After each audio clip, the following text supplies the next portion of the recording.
Salut tout le monde, je vous retrouve pour une nouvelle vidéo. Il s'agit de mon bilan lecture du mois de juin.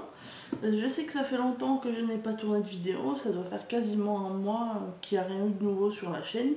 Mais c'est vraiment par manque de temps. Je suis partie en vacances, ensuite avec la canicule, là franchement j'avais pas envie de me poser devant la caméra.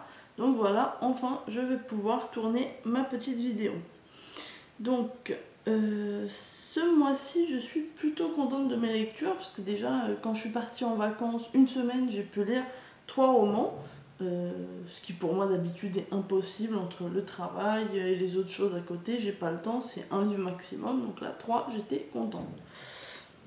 Alors je vais vous présenter les livres à peu près dans l'ordre, je pense, oui. Alors le premier livre que j'ai lu dans ce mois de juin, il s'agit de Take a Chance d'Abby Glines. Donc vous retrouverez la chronique juste en bas. J'ai beaucoup aimé l'histoire de Grant et Harlow. J'avais vraiment très hâte de reprendre cette série après les 2 premiers tomes de la duologie Perfection. Donc c'est là la duologie Chance. Donc là encore j'ai vraiment adoré. Je sais plus combien je lui ai mis comme note sur Livre Addict, mais une très bonne note. Voilà, je ne vous en dis pas plus, je vous laisse regarder ma chronique en bas dans la barre d'infos. Ensuite, j'ai lu Incitation au plaisir, donc je vous mets la photo juste ici. Donc c'est un collectif de 6 nouvelles parues chez J'ai lu pour elle. Je l'ai lu en partenariat avec le blog Songe d'une nuit d'été, donc que je remercie, et donc je remercie aussi les éditions J'ai lu. Alors honnêtement, je vous mettrai le lien de la chronique, il n'est pas sur mon blog, donc il est sur le blog de Songe d'une nuit d'été. Honnêtement, j'ai vraiment pas été transcendée par ces 6 petites nouvelles, il y en avait 2-3 qui étaient sympathiques, mais franchement, je lui ai mis tout juste la moyenne. Oui, les petites nouvelles comme ça, romance érotique, c'est pas pour moi, donc je ne renouvellerai pas l'expérience, je pense. Néanmoins, je remercie encore le blog Songe d'une nuit d'été de m'avoir donné la chance de le chroniquer. Ensuite, j'ai lu en manga, alors je vais vous donner, parce que j'ai lu les tomes 1 et 2, donc c'est une nouvelle série. J'ai lu Le berceau des mers, donc c'est The Cradle of the Sea, donc cradle voulant dire berceau, je ne savais pas. Donc j'ai appris quelque chose. Je vous mets les photos juste là. Les chroniques sont en barre d'infos aussi. J'ai beaucoup aimé le premier tome, un petit peu moins le deuxième, ce qui me rend un petit peu hésitante sur la suite. Je pense que ça avait l'air d'être une série assez courte, mais si ça s'éternise, je pense pas continuer parce que le deuxième tome, je me suis un petit peu ennuyée en fait. Donc voilà. J'ai aussi lu le tome 3 de Your Lie in April. Je vous mets la photo ici, mais je vous mets ça parce que les mangas, je ne les ai plus avec moi.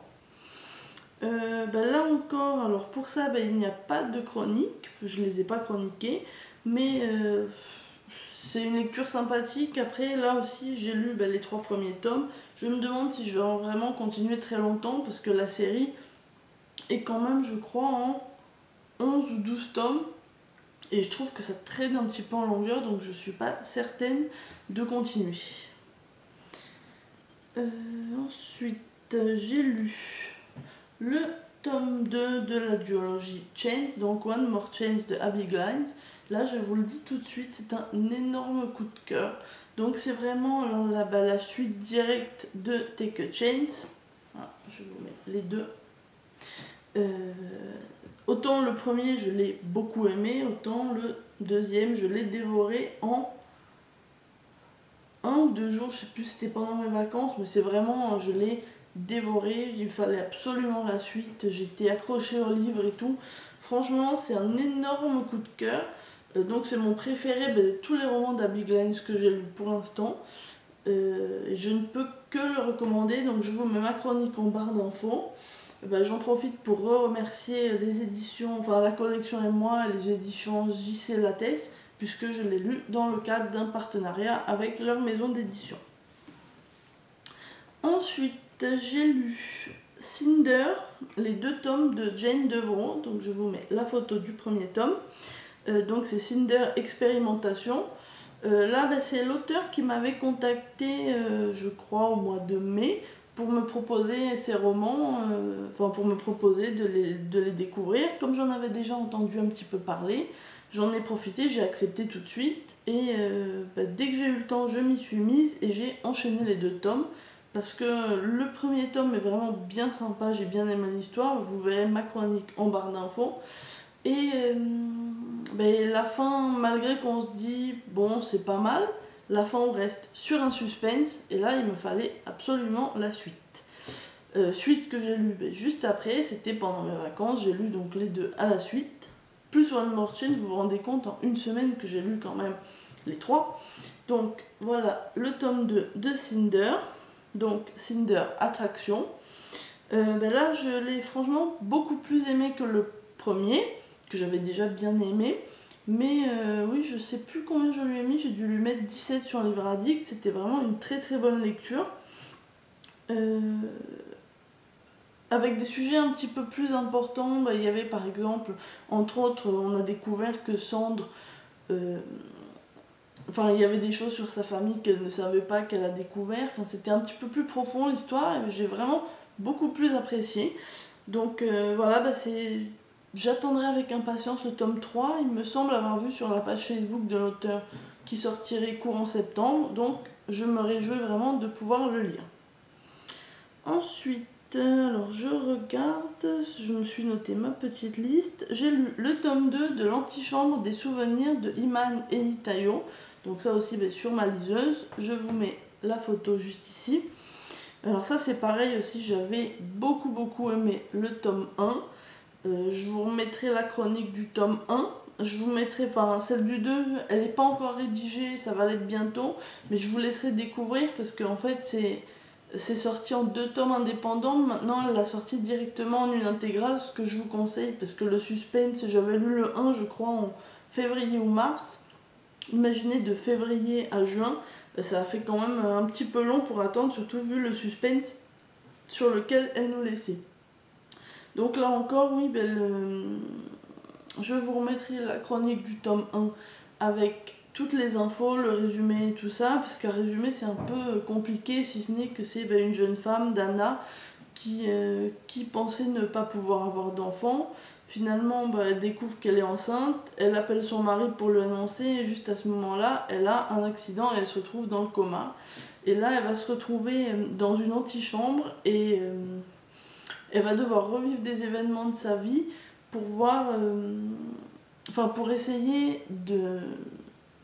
Elle aura un choix, je veux pas vraiment vous spoiler, mais il y aura donc la porte vers la vie et la porte vers la mort, donc il va y avoir toute une suite d'événements qu'elle va devoir surmonter pour essayer de revenir. Donc franchement, je vous dis, j'adore, j'ai adoré la plume de l'auteur, c'est vraiment... Je peux que vous conseiller, c'est vraiment, j'adore.